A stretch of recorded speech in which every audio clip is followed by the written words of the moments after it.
It's the real news. I'm Aaron Maté. NSA leaker Reality Winner was recently sentenced to 5 years in prison for sending a top secret NSA document to the news outlet, The Intercept. The document accuses Russian military intelligence of a cyber operation targeting the U.S. voting system. Reality Winner's prison sentence is the longest ever for a media leak in a federal U.S. case. And among many issues, her case has renewed concerns about the selective and harsh prosecution of some government leakers, but not others. In a statement, The Intercept said Winner was, quote, prosecuted with vicious resolve under the Espionage Act, which it calls, quote, an attack on the First Amendment that will one day be judged harshly by history, unquote. Well, joining me is Jim Risen. He's The Intercept's senior national and security correspondent and director of First Look Media's Press Freedom Defense Fund, which supported Reality Winner's defense. Welcome, Jim. The issue of the prosecution of government leakers has been an issue that you've been close to for some time. Talk about the prosecution of Reality Winner and how it fits into the concerns you've been raising for a while about who gets prosecuted, who doesn't, and how they're treated by the justice system. Yeah, I think her case is one of the biggest miscarriages of justice we've seen in recent times. If you look at the allegations that have been brought by the government, and you have to remember that there was never a trial in this case, so they're still just allegations. She was accused of disclosing one document to a news organization, and that one document was about Russian intelligence efforts to hack into U.S. voting systems at the state level. Now, since her arrest on that in last year, the U.S. Senate has issued a report saying that the Department of Homeland Security failed to adequately warn state officials around the country of the threat from Russian cyber hacking of voting systems. And the Senate report went on to say that it was really only press disclosures that notified the state level officials of the danger and the threat from Russian cyber attacks. That means that while the Justice Department has gone after Reality Winner, the U.S. Senate and Congress have identified what she did as a public service. What she has been accused of doing is something that is to warn the American people about what everyone now in the United States now thinks is one of the biggest threats to the national security of the United States, which is Russian intervention in the election system. And so by calling out and blowing the whistle on that, the Trump administration has cracked down on her and is sending her to jail, while all of the people who are actually involved in Russian collusion with Russia are still free. So there's that, and then there's the as you pointed out, the horrible lack of proportion in the sentencing between her and other leakers. And I think the most egregious example is that of David Petraeus, the CIA director who leaked highly classified information to his mistress, who was supposedly writing something for him. And he got no jail time whatsoever. He was put on probation, and that was it. And the only people who are sentenced to jail for leaking are low-level officials, most of whom have find the leak because they are upset or frustrated at bad policies or illegal activity. And it's really only the high-level leakers who often leak for personal advantage or to help with their political agendas that get away with it.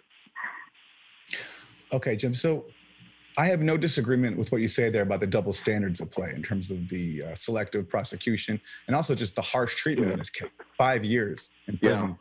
Yeah. Right. But let me ask you, what you're also talking about there speaks to what the document actually contains. You say that it alerted the country to a Russian threat to national security and a Russian effort to attack voting systems. Let me ask you, do you think that the document itself actually substantiates that? Well, I mean, it shows that the U.S. intelligence community, specifically the NSA, had intelligence about that.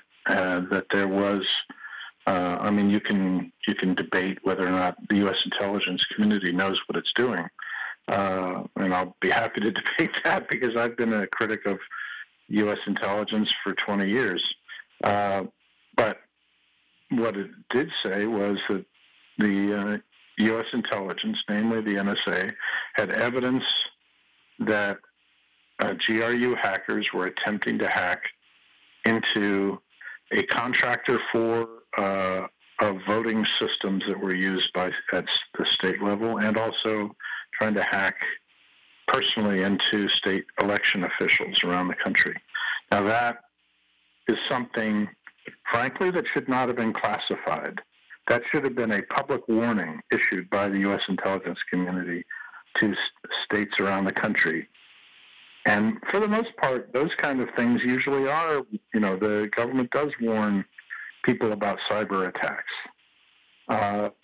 But this, to me, the fact that they went after somebody for disclosing a document that all it did was warn state officials that they should be on guard against Russian cyber attacks is ridiculous. Because, as I said, the Senate Judiciary Committee, in a report earlier this year, pointed out specifically at the failures of the government, the federal government, to warn state officials about this, and that it was only these press disclosures that finally alerted state officials to the threat.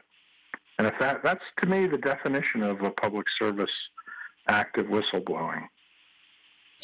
Right. So I would agree that the intent was a public service. She obviously had this document that she thought would show that the Russians are meddling in U.S. voting systems, and she wanted to alert the public, especially a website like the Intercept, which has been associated with challenging that through the writings of Glenn Greenwald. But when you say that the document shows the NSA as evidence, let's go through the document, because I don't think it shows that. And this is where I think the Intercept did not fully explain to readers what the document actually said. And the reason why I think this is important is because this document is the only actual public evidence we have so far that attributes voting hacking attempts to the Russian government. And it's been the basis for a lot of fear about that alleged Russian hacking since. So if you look at the document, there's a legend. And I want to explain it to viewers. And you can't see this, Jim, because you're on the phone with us. But for viewers who are watching, we're going to put it up. So there's a legend, and there are different color codes. So there's a gray line for contextual information, a yellow line for analyst judgment, and a green line for confirmed information. And when you look at the actual attribution on the document in terms of its basis for attributing this to the Russian government attribution does not get a green line for confirmed information. It first gets a yellow line in saying it's probably within the GRU, but that's an analyst judgment of that fact that it's probably within the GRU. So it's not confirmed information. And then furthermore, then there's a gray line for contextual information linking the cyber actor that this analyst judgment says is probably within the GRU. Then the gray line links the GRU to this actor that that allegedly carried out the spear phishing attempt. So if anything, the document itself shows that the NSA, at least according to this document, is not even sure, does not have confirmed information. It's the GRU. It's simply the judgment of one analyst. And I'm wondering if, based on that, you are open to the possibility that the significance of this document has been inflated. I disagree with you on this point. I think that you can always debate the evidentiary basis for U.S. intelligence reporting. I'm a skeptic more so than probably anybody else in journalism about U.S. intelligence reports over the years. But I think the fact remains that this was an important document for the public to know about and for U.S. election officials to know about, to make an informed and educated decision on how they go forward and how they take protections for U.S. election systems. Now, you can debate endlessly whether or not the U.S. has sufficient evidence of Russian cyber attacks, and I'm not, maybe it's been overblown, but I tend to think it hasn't been in this case, because there's so much evidence today of Russian efforts to intervene in the U.S. election in 2016 that I think this was part of that. And so, I think that it was an important thing it was an important public service to warn U.S. officials and the public about this. And, you can still debate whether or not the Russian cyber offensive against the United States has been overblown, but I think it's still important for American state-level officials to know about the potential threat. There's no argument there, but I'm wary there about conflating two issues. There's the issue of whether this was a public service to alert voting officials in states about potential malignant actors, which is, of course, the public service. And any leak is really a public service. I mean, it's great. But the question is, does the problem that I have here is when this document is adduced, as has been done by the Intercept and many outlets, to prove or to substantiate claims that there was a Russian government hacking attack, when the document itself shows that this is not just only one analyst's judgment, but not confirmed information, but that even attributing to the GRU, the Russian military intelligence, is done contextually. So it's even a lower grade than one analyst's judgment.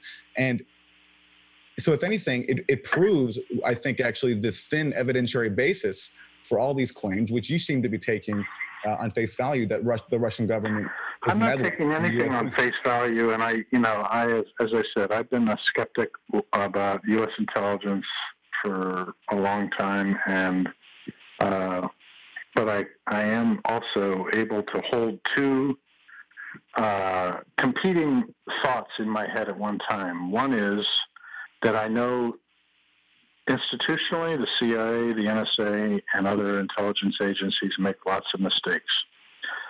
I also know that sometimes they get things right.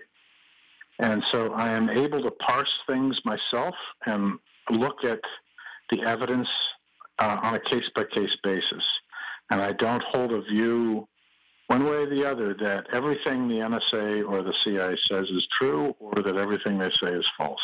Jim, what I'm doing, I'm parsing exactly the document itself. I never made a categorical statement about what is true or not about the CIA, or of course everything should be evaluated. And so I'm saying in this case, in the case where a document is produced to substantiate claims of Russian meddling, the document itself shows that it's one analyst's judgment, and even there, I think I heard you the first couple times you said that.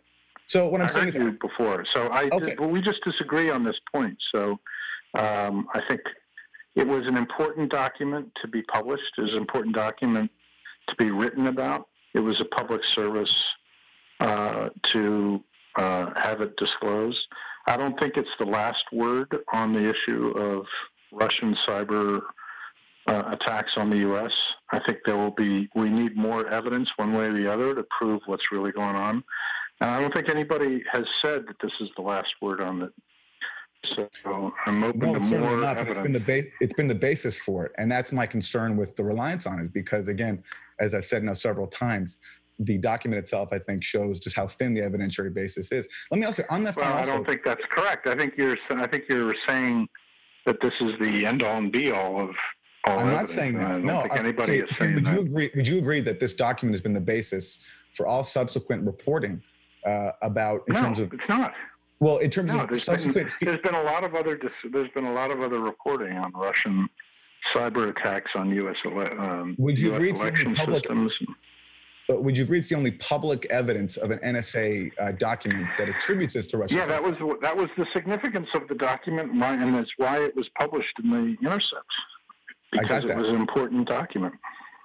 And what I'm saying I think what you're arguing is that we should hold back information if we don't think it's complete. No. Okay, Jim, you're not getting my point. I think the Intercept should have published it But instead of a headline talking about how this is about Russia hacking into U.S. elections, I think the headline should have been, the NSA itself is unsure of the evidence about Russia hacking the elections, because it's right there on the document.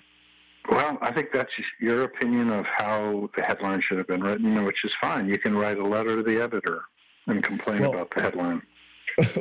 Well, I'm talking to you now, and you know the distinction on the document because you're familiar with it. The distinction between confirmed information and I'm not sure what the point of this argument about is, really, frankly. So unless you want to talk about something else, I think I'm done. Okay, well, I've certainly made my point. I guess one other piece of evidence on this document that I found interesting was that in terms of this spear phishing attempt, which is different, by the way, than the hacking as we're normally known as. It's about impersonating someone to try to steal their credentials. The fake emails that the suspected Russian hackers used were to impersonate this company, VR Systems, by the way, which denies that they were ever successfully penetrated. But anyway, it was VRelections@gmail.com, and also no reply automatic service at gmail.com. So the impersonated emails used by these hackers to try to fool VR Systems and then also state election boards was using the domain at gmail.com. So which does not seem to be doesn't seem to me to be very sophisticated. Yeah, okay. So are you one of the people who doesn't believe that there's any evidence that Russia's intervened in the U.S. election? I'm one of the people who is skeptical of accepting U.S. intelligence community claims without evidence. And that's why I think... Well, that's fine. That's a completely different debate and discussion than I thought you wanted to have, which is fine, but it's not something I have the time or the interest in pursuing right now. I thought you wanted to talk about why I thought Reality Winner, what she did was a public service. We agree it was a public service. There's no debate there. Okay, and I think you've articulated that. Jim Risen. Are you still there? Well, good. Yeah. So let me ask you, Jim, let me ask you also then about the handling of the document itself, because there's been criticism. Well, I'm not going to get into that. I think we're done. Thanks. Okay. Well, that was Jim Risen, the national security correspondent of The Intercept, and I guess we have to leave it there. I'm Aaron Maté for The Real News.